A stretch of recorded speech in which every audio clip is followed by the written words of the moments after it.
Billy Napier is out at Florida. He was fired earlier this afternoon, 22-23. That's what the final record is there for Billy Napier. Expected this, talked to you last week. Essentially, if you read between the lines, I told you it didn't matter if he beat Mississippi State.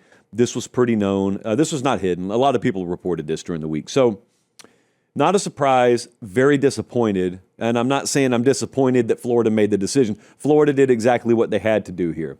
By my estimation, they did what they had to do. Napier never let go of play calling there, and it cost him his job. And we went down there in the spring. If you'll remember, we went down there in the spring, and I follow Florida football very closely, so I knew what the number one gripe had been from folks around the program. And Billy was always really good to us. He gave us a lot of access down there. And I felt comfortable enough just kind of saying, hey, you giving up play calling? No. Why not? Why won't you give up play calling? And to his credit, he was honest. He said, I believe me calling plays gives us the best chance to win. Now, that did not end up being the case. You know, it's classic, two things were true. Billy said what he believed, and what Billy believed about the best interest of Florida football was wrong.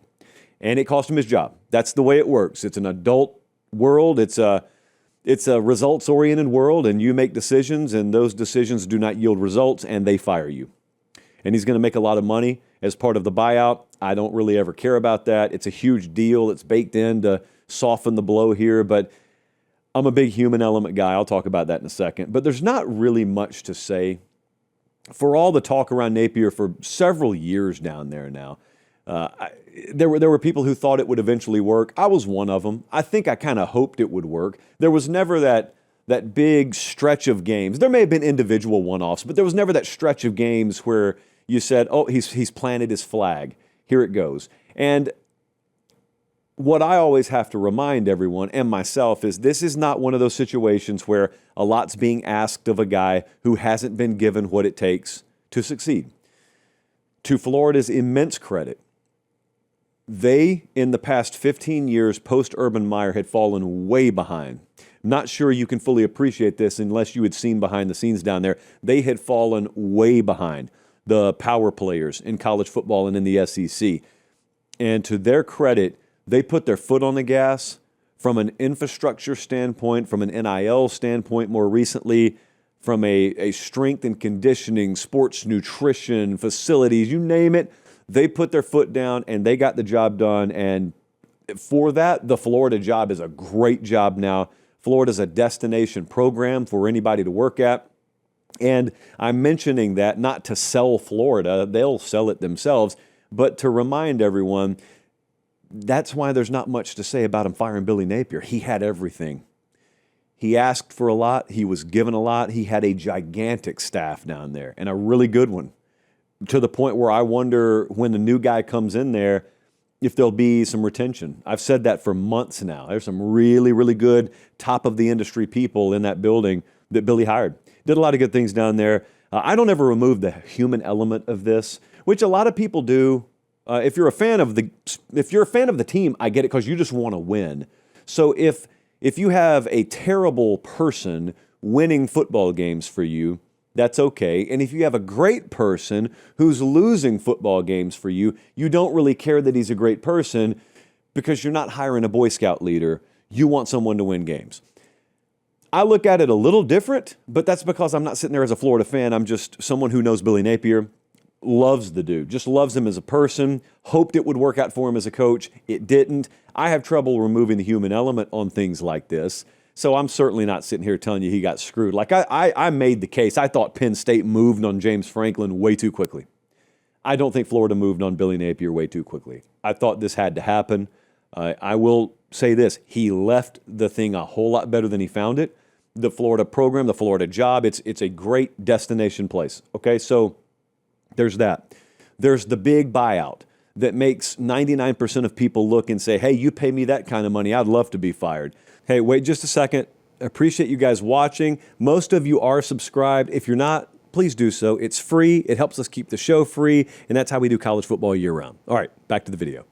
My philosophy on that has always been, I don't really think you understand, no matter what the amount of money is, no, I don't care if it's $30 billion, no matter the amount of money, when you're a a type A, alpha competitive type, and someone tells you, you have failed, you're not good enough, go away. They're dumping a ton of money in your lap. Wonderful, okay? It guts you. As a competitor, it guts you. And for the people who mockingly say, hey, you gut me all you want for that amount of money, you'll never be in position to make that kind of money because you have that attitude, is the way I've always looked at that. I used to be like that. Like, I know what I'm talking about because I used to say that about people. Well, you got a lot of money, so who cares? Who cares about the human element? Hey, man, I'm down here working in a fabric warehouse. I'd love to be a fired football coach. Monetarily, yeah, I'd love to have the bank account those guys have, but it comes at the cost, and only a real, like type A competitive type understands this. It comes at the cost of being told you failed, you're not good enough. And there is no amount of money that fills that hole. Why do you think these dudes jump right back into coaching? Is it because they burned through all their money? These dudes live very, very, very isolated lives. They can't possibly burn through all that money. It's because being told you're not good enough, being told you're a loser, because that's what they tell you when they're firing you, in not so many words, leaves a hole in you. So the reason I never fancy myself a journalist is because I openly root for the ones I know to succeed. I'll use this platform sometimes to do it. If that turns people off, I don't think it really turns many people off, but it does make people say that I duck criticizing them sometimes. No, I duck trashing them. I don't duck criticizing them. I guarantee you every show we've ever done is public here. We don't delete any of it. You go back and look at what we've said about Billy. There's a healthy amount of criticism there. What we're not going to do is spray paint Napier sucks on the brick facade of the set here. That's not what we're doing. We try and be more constructive with that. So there's the human element, and then there's the future element. Who is Florida going to hire? Probably Lane Kiffin. And then if he says no, then the search can continue. But I think their search begins and ends with Lane Kiffin. Now, I said that earlier today. Again, I don't think that's breaking news. I think that's being widely speculated, if not outright reported. And I had some people come at me and say, why would Lane leave Ole Miss? I don't know that he will. They continued. Who says Florida's a better job than Ole Miss? Well, I would say it's a better job than Ole Miss, but I wouldn't say it's a slam dunk. And what else I've learned, just kind of getting closer to coaching searches and knowing certain guys, is which job is better is very conditional to which guy you're talking to. You know, there's, for example, a type of person who would only coach in the Big Ten. So to them, the Wisconsin job would be more desirable than the Florida job. Now, to you and I, just generic onlookers, we think that's insane. But that's because our priority may be different than that person. So Lane Kiffin, to reinsert him into the conversation for a second. Does Lane look at Florida the same way a normal person looks at Florida, juxtaposed to Ole Miss? A normal person would say the Florida job is better than the Ole Miss job. Does Lane Kiffin think that? He happens to have the Ole Miss job right now and is doing very good at Ole Miss and has been very, very, very vocal lately about feeling woven into the fabric of Oxford, Mississippi. I take him serious until proven otherwise. So I said last year that if that job came open, I thought Lane would crawl over broken glass to get it. I did feel that last year. I don't feel that as strongly this year, although I would still make him the favorite to be offered and accept the Florida job. But by no means do I think that's a slam dunk. By no means do I think that. And I've asked around. I haven't asked Lane because I don't ask guys about job-related things during the season. But I've asked around just to kind of gauge the temperature.